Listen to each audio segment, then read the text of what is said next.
Pinabulaanan ng palasyo na pinairal umanong selective justice sa pansamantalang paglaya ni dating Senador Bong Revilla.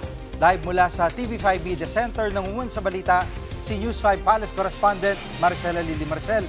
Anong sagot dito ng Malacanang? Jiggy, itinanggi ng Malacanang na merong umiiral na selective justice, partikular dito nga sa usapin ng flood control project anomalies. Matatandaan kasi natin na nung nakaraang linggo, pinayagan ng Sandigan Bayan na magpiyansa si dating Senador Bong Revilla sa kasong malversation sa halagang 1 billion pesos. At si dating Senador Bong Revilla ay kaalyado ng Pangulong Bongbong Marcos. Pero ang sinasabi ni Palace Press Officer Claire Castro, walang selective justice dito dahil kung meron, sana raw hindi na lang kinasuhan si dating Senador Bong Revilla. Wala daw logic na binigyan siya ng temporary release pero kinasuhan din naman. Ang sinasabi nga ng Malacanang, merong separation of powers. Ngayon, hindi daw nakikialam si Pangulong Bongbong Marcos sa kung anuman ang desisyon ng sangay ng hudikatura. Pakinggan natin ang sinabi ni Undersecretary Claire Castro. Kung yan lang din po ang iisipin ng mga kababayan natin, na bakit siya pa ang unang na nabigyan ng temporary liberty. Kung yan talaga ay may katotohanan at sasabihin natin may kamay ang Pangulo dito, hindi ba dapat hindi na lang siya sinampahan ng kaso? Pero siya yung nauna sinampahan ng kaso. So walang logic. It doesn't follow na siya ang unang pakakawalan dahil kaalyado. Maricel, kaugnay ng mga bumabati ko sa ombudsman matapos ngang bigyan ng mabigyan ng piyansa ito si Revilla sa isang non-bailable offense. Anong sagot dito ng Malacanang?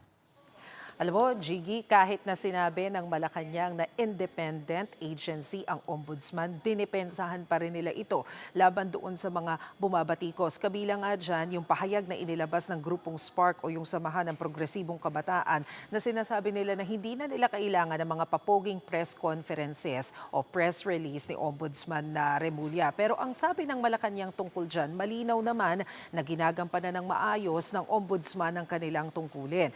Hindi lang naman daw kasi si dating Senador Bong Revilla ang sinampahan ng kaso kaugnay nitong issue sa flood control. May mga ibang personalidad pa raw na sinampahan ng kaso. At hindi naman daw pinayagan na makapagpiyansa yung ibang personalidad na gaya ni Revilla ay nasampahan ng kaso. Mag-isa lang naman daw ang dating senador na napayagan ng Sandigan Bayan. Kaya makikita rin naman daw na walang batayan para batikusin pa ang ombudsman dahil sa ngayon hindi pa rin naman daw tapos ang laban, patuloy pa rin naman daw ang isinasagawang investigasyon at pagsasampa ng kaso laban dun sa mga sinasabing sangkot dito sa anomalya sa flood control project. Narito ang pahayag ni Undersecretary Castro.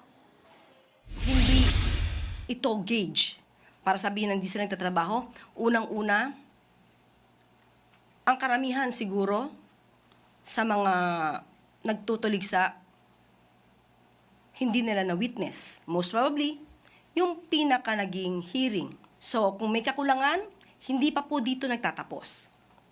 Dahil petition for bail pa lang po ito.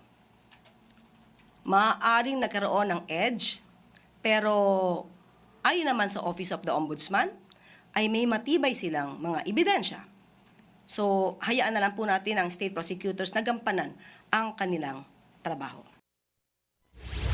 At kaugnay ng mga sinasabing anomalya sa mga proyekto sa Taguig, may pahayag ba dito ang Malacanang?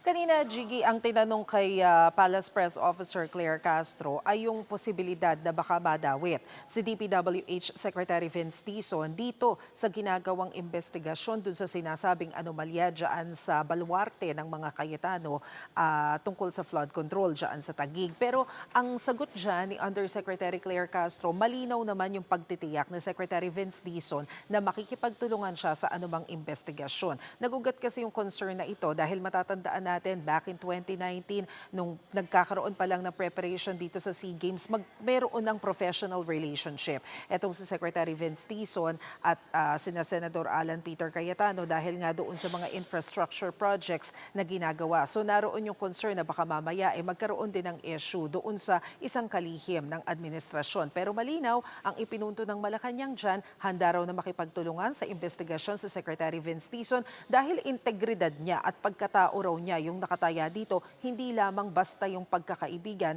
at pagiging kaalyado. Yan muna ang latest. Balik sa iyo, Jiggy. Yan ang ulat ni Maricel Alili live mula sa TV5 Media Center.